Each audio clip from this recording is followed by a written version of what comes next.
Mithilesh sir जी, आपको बताना चाहूँगा जैसे कि अभी आपका होज पाइप है, ठीक है सर। ये होज पाइप जो है आपका स्ट्रेट है, तो अब हम इसको जैसे जैसे इसे बेंड करते हैं, इसको बेंड रेडियस बोलते हैं। कितना रेडियस बन पाता है, ये इसको रेडियस बोलते हैं, ठीक है ना। ये पूरा इस डिस्टेंस को रेडियस बोलेंगे। ये क्या है, आपका होज का डाया कम है तो ज़्यादा बेंड होगा। और सपोज मान लीजिए इसका लेंथ ज़्यादा था, अब ये छोटा सा होज लेते हैं और इसको हम ज़्यादा बेंड करेंगे तो क्या होगा, किंक होगा ना, ठीक है ना सर। इसको हम जैसे दबा रहे थे किंक हो रहा है, ठीक है। यहाँ पर देख रहा ये किंक हो रहा है, मतलब ये फ्लैट हो जा रहा है यहाँ पे। अब जैसे इसको छोड़ेंगे तो ये सीधा हो जाएगा। तो जैसे कि ट्रांसपोर्ट में आपका होज पाइप जाता है, तो इस तरह अगर ये पोजीशन में परमानेंट अगर गाड़ी के अंदर है तो इसमें टेंशन लेने की जरूरत नहीं है। ये आपको ऐसा दिखेगा क्योंकि बेंड रेडियस से ज़्यादा इसको मान लीजिए 100 mm, तो 1000 mm से ज़्यादा बेंड रेडियस नहीं रहना चाहिए।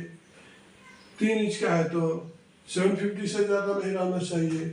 125 का है तो 1250 से ज़्यादा नहीं रहना चाहिए बेंड रेडियस।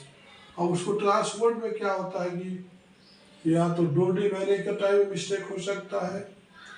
आप जब पिक करने मटेरियल जाते हो तो छोटी गाड़ी लेके जाते हो, तो आप उसको दबा दबा करके उस ट्रॉली के अंदर आप सेट करना चाहते हो, तो ये पोजीशन हो जाता है होज का। क्योंकि जैसे छोड़ोगे, अगर मान लीजिए इस तरह से किंक रह भी गया तो आप इसको ऐसा हैमर से मार के आप मारेंगे तो सीधा हो जाएगा। फिर से आपको एग्जाम्पल देना चाहूँगा। मान लीजिए अब ये हाइयर साइड है, इसके अपेक्षा ज़्यादा बड़ा है, इससे अपेक्षा ज़्यादा बड़ा है, तो ये कम बेंड होगा, ठीक है सर। मान लीजिए कि आपका ये है सीधा है, अब इसको आप बेंड कर रहे हैं, अब यहाँ तक तो बेंड हो कर रहे हैं, तो अब बेंड रेडियस अभी ज़्यादा बेंड कर रहे तो किंक हो गया, ठीक है। क्योंकि बेंड रेडियस से ज़्यादा आपने इसको बेंड किया है तो यहाँ पर किंक हुआ ना। अब यहाँ पे पोजीशन नहीं दिख रहा। अब धीरे धीरे होज को क्या करना है, आपको सीधा करना है, ऐसा खींचना है, स्ट्रेट वाइज फर्स्ट खींचना है। और स्ट्रेट वाइज खींचने के बाद जैसे आप खींच रहे हैं दोनों तरफ से सीधा करेंगे, और जहाँ पे आपको लगेगा कि यहाँ पे थोड़ा सा राउंड नहीं हुआ, तो ये पोर्शन पे आप उडेल में करके लकड़ी लेके यहाँ पर इसको मारेंगे तो मार के सीधा कर सकते हैं।